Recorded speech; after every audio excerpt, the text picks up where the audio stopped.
Hello everyone, how are you doing? This is MD Tech here with another quick tutorial. Today I'm going to be showing how to run a third-party application to find duplicate files on your computer.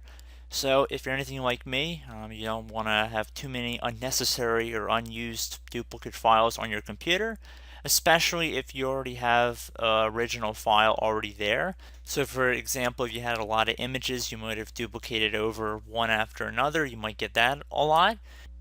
So CCleaner does not actually remove duplicate files. It just cleans system files. So just keep that in mind here.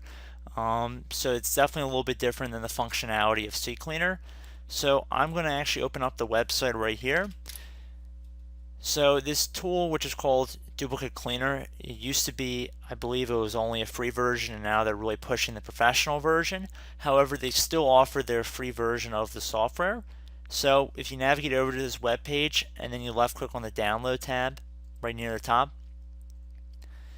you see that the second option for the download is for non-commercial use only, and it says Duplicate Cleaner free.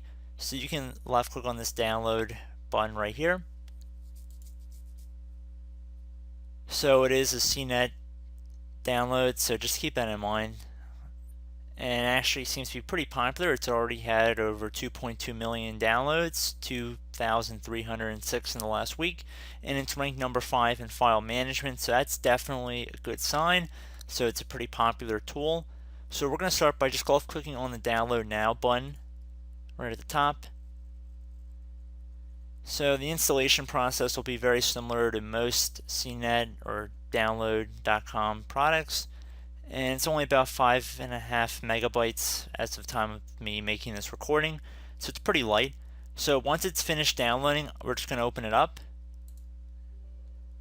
and if we get a user account control window, you want to select yes. So it'll ask you what language you want to install it in. Select the correct language. It looks like they actually support Dutch, Spanish, French, Italian. Guess this won't be the language of the Netherlands. Please forgive me if I'm mistaking. It also looks like the Brazilian dialect of Portuguese. So definitely an interesting mix there, I'd have to say. So we're going to just set it at English. And welcome to the Duplicate Cleaner free setup wizard. Going to select next here. Have to agree to the licensing terms, so click on I agree. At this point you can set up where you want it to install on your computer. I usually keep it in the default file location, so I'm fine with this, and it will create a desktop shortcut, and you will require 8.6 megabytes of space on your hard drive. It's usually pretty attainable for most people, so we're going to just proceed by clicking on next here. We're going to finish up the installation by clicking on install, and pretty quick to install. So I'm not going to launch the welcome page, so I'm going to uncheck that, but I will keep the Run Duplicate Cleaner free checked, the first option, and then I will left click on finish here. Okay, so we're going to select English here. Before you do anything, you have to set what your search criteria is going to be. So you probably want to keep most of these settings default. So we see that it says find files with same content. I would recommend keeping that. You could also set to detect files of similar file name or file names. That's not checked by default, so I wouldn't recommend checking unless you want to just see what it comes up with. You also have more search options down here. We also can exclude zero size files from duplicate list. This is important right here. Do not scan system files or folders. I applaud them for doing this, and I think they would have a lot of broken machines if they did not have this checked. Also, don't follow the NTFS mount points and junctions, so I recommend keeping that the same. And then you could also search by the date in which it was created or modified, which is pretty good. So if you're looking on a hunt for something that maybe you're working on a project and you have a lot of files that are duplicates, you could just search between a date parameter. And we can also see, we can set up file filters to either include or exclude certain files. So that's kind of cool.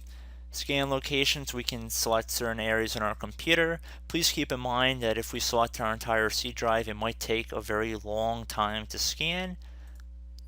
And any duplicate files that are scanned will show up in this tab.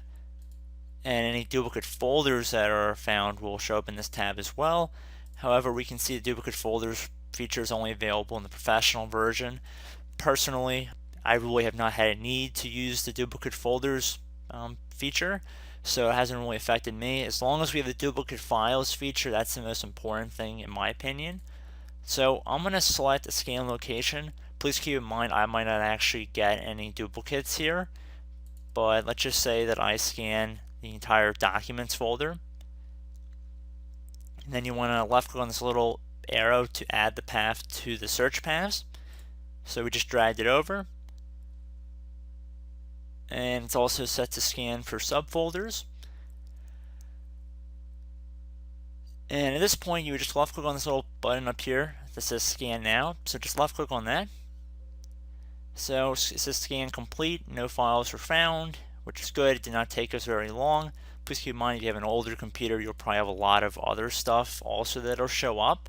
So if you did have a lot of files that were duplicated, there would be an option to remove the files, and there's also a file remover button up here in which you can delete any duplicate files you have. Please keep in mind that I believe images you can preview before you delete, and I'm not sure if you can preview MP3 files. I think that's also another big feature of this tool, so just keep that in mind.